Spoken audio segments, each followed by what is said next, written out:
Hello everyone, welcome back to my channel. आज के video में हम सीखेंगे 10 इंग्लिश फ्रेजेस जो नेटिव स्पीकर हर दिन यूज़ करते हैं और जिन्हें आप भी इजीली अपनी इंग्लिश में यूज़ कर सकते हो।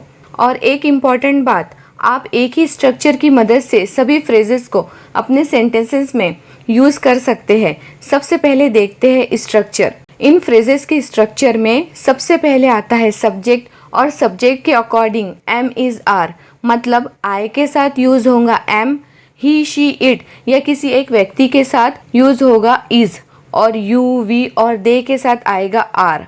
एम इज़ आर के बाद आएगा फ्रेज, और फ्रेज के बाद नाउन, मतलब किसी चीज़ की बात हो तो नाउन, या अगर किसी काम की बात हो तो आएगा वर्ब आईएनजी के साथ।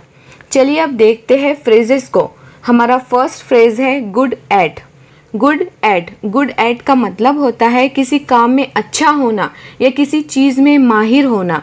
ये व्यक्ति की स्किल्स को दिखाता है। जैसे वह गाने में अच्छी है, वह गाने में अच्छी है। यहाँ वह अच्छी है मतलब फीमेल की बात हो रही है तो सब्जेक्ट होगा शी, और शी के साथ हेल्पिंग वर्ब आएगा इज के बाद फ्रेज गुड एट, और गाने की अंग्रेजी होती है सिंग जो वर्ब है, तो वर्ब आएगा आईएनजी के साथ, तो सिंग बनेगा सिंगिंग।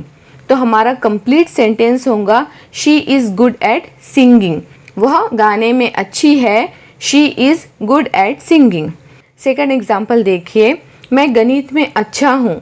मैं गणित में अच्छा हूँ, यहाँ मैं के लिए यूज़ होगा आई, क्योंकि बात प्रेजेंट की हो रही है तो आई के साथ आएगा एम। उसके बाद फ्रेज गुड एट। अब बताना है किस में अच्छा हूँ, तो गणित में अच्छा हूँ। गणित ये नाउन है और गणित की अंग्रेजी होती है मैथ्स, तो सेंटेंस होगा I am good at maths. मैं गणित में अच्छा हूँ, I am good at maths. हमारा सेकंड फ्रेज है बैड एट। बैड एट का मतलब होता है किसी काम में कमज़ोर होना या अच्छा परफॉर्म ना कर पाना। ये फ्रेज किसी भी सब्जेक्ट या स्किल के साथ यूज़ हो सकता है जिसमें किसी का परफॉर्मेंस कमज़ोर हो। जैसे हमें बोलना हो वो लोग इंग्लिश बोलने में कमज़ोर है, वो लोग इंग्लिश बोलने में कमज़ोर है। यहाँ हम बात कर रहे हैं एक से ज़्यादा लोगों की, तो आएगा दे जो प्लूरल सब्जेक्ट है, और दे के साथ आएगा आर। फिर ऐड करेंगे फ्रेज बैड एट। किस चीज़ में कमज़ोर है, तो इंग्लिश बोलने में कमज़ोर है। बोलने की अंग्रेज़ी होंगी स्पीक जो वर्ब है, तो वर्ब आएगा आईएनजी के साथ जो बन जाएगा स्पीकिंग। किस चीज़ में कमज़ोर है, तो इंग्लिश में कमज़ोर है, तो हमारा सेंटेंस होगा they are bad at speaking English. वो लोग इंग्लिश बोलने में कमज़ोर है, they are bad at speaking English. हमारा नेक्स्ट फ्रेज है फॉन्ड ऑफ। फॉन्ड ऑफ किसी चीज़ का शौकीन होना या किसी चीज़ को या किसी काम को बहुत ज़्यादा पसंद करना या उस काम में इंटरेस्ट रखना। जैसे उसे संगीत का शौक है, उसे संगीत का शौक है, तो सेंटेंस होगा he is fond of music. यहाँ संगीत मतलब म्यूज़िक, यह नाउन है। He is fond of music मतलब उसे संगीत सुनना पसंद है। वैसे ही हमें घूमने का शौक है, हमें घूमने का शौक है, तो सेंटेंस होगा we are fond of travelling. We are fond of travelling. यहाँ ट्रैवल वर्ब है इसलिए ऐड होगा आईएनजी। नेक्स्ट फ्रेज है इंटरेस्टेड इन। इंटरेस्टेड इन किसी चीज़ या किसी काम में दिलचस्पी होना। ये फ्रेज दिखाता है कि आप किसी काम, टॉपिक या फील्ड में इन्वॉल्व होना चाहते हो या आप उसे पसंद करते हो। जैसे उसे क्रिकेट खेलने में रुचि है, उसे क्रिकेट खेलने में रुचि है मतलब उसे क्रिकेट खेलने में दिलचस्पी है। He is interested in. खेलने की अंग्रेजी होगी प्ले, और प्ले जो वर्ब है तो वर्ब आएगा आईएनजी के साथ, तो यूज़ करेंगे प्लेइंग। और किस में इंटरेस्ट है, तो क्रिकेट खेलने में इंटरेस्ट है, तो हमारा कंप्लीट सेंटेंस होगा he is interested in playing cricket. He is interested in playing cricket. हमारा नेक्स्ट फ्रेज है टायर्ड ऑफ। टायर्ड ऑफ थक जाना या किसी चीज़ से परेशान हो जाना। इसका यूज़ तब होता है जब हम किसी काम या सिचुएशन से मेंटली या फिजिकली थक चुके होते हैं। जैसे तुम इस नौकरी से थक चुके हो, तुम इस नौकरी से थक चुके हो, तुम के लिए यूज़ करेंगे यू, और बात प्रेजेंट की हो रही है तो यू के साथ आएगा आर। उसके बाद फ्रेज टायर्ड ऑफ। अब किस चीज़ से थक चुके हैं, तो इस नौकरी से जो है नाउन, तो सेंटेंस होगा you are tired of this job. तुम इस नौकरी से थक चुके हो, you are tired of this job. Next phrase है worried about. Worried about, worried about का मतलब होता है किसी बात को लेकर चिंता में होना, किसी बात को लेकर चिंता करना। जब आप किसी चीज़ या इंसान के बारे में फ़िक्र कर रहे होते हो तब आप वरीड अबाउट फ्रेज का यूज़ कर सकते हो।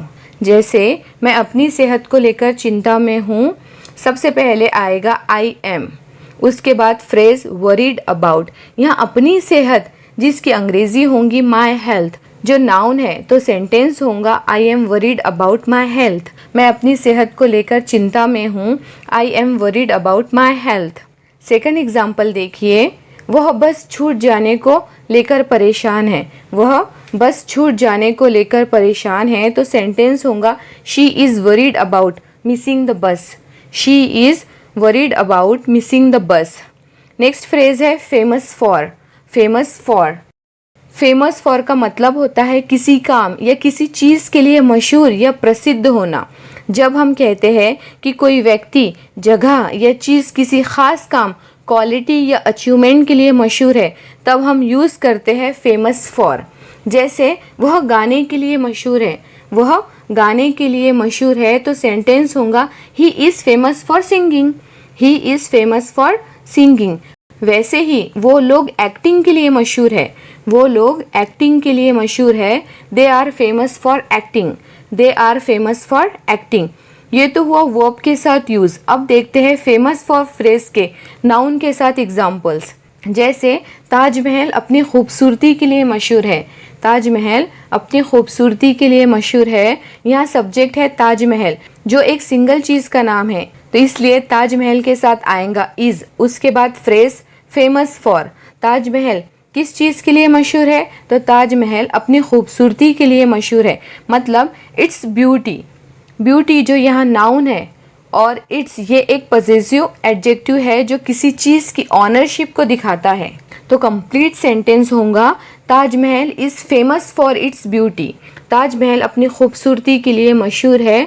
Taj Mahal is famous for its beauty. Next phrase है अफ्रेड ऑफ। अफ्रेड ऑफ, किसी चीज़ से डर लगना या किसी चीज़ से डरना। ये फ्रेज किसी इमोशनल स्टेट को बताता है। डर जो किसी पर्सन, सिचुएशन या एक्शन से हो सकता है। जैसे वो अंधेरे से डरता है, वह अंधेरे से डरता है। He is afraid of darkness, वह अंधेरे से डरता है। He is afraid of darkness. यहाँ डार्कनेस मतलब अंधेरा, ये नाउन है। सेकंड एग्जाम्पल देखिए, मैं सबके सामने बोलने से डरता हूँ। मैं सबके सामने बोलने से डरता हूँ। I am afraid of speaking in public. I am afraid of speaking in public. हमारा नेक्स्ट फ्रेज है रिस्पॉन्सिबल फॉर। रिस्पॉन्सिबल फॉर मतलब जिम्मेदार होना, किसी काम या सिचुएशन की जिम्मेदारी लेना या उसके लिए जिम्मेदार होना।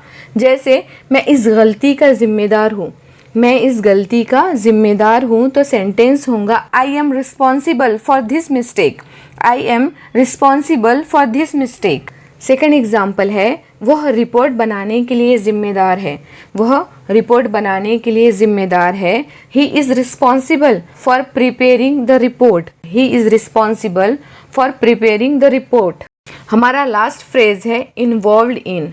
इन्वॉल्व्ड इन। इन्वॉल्व्ड इन का मतलब होता है किसी काम में शामिल होना या एक्टिवली पार्टिसिपेट करना। यहाँ हम सिंपल लैंग्वेज में कह सकते हैं किसी काम में लगे रहना। जैसे वह इंग्लिश सीखने में लगी है। वह इंग्लिश सीखने में लगी है। She is involved in learning English. She is involved in learning English. वैसे ही मैं एक नए प्रोजेक्ट में शामिल हूँ। मैं एक नए प्रोजेक्ट में शामिल हूँ। I am involved in a new project.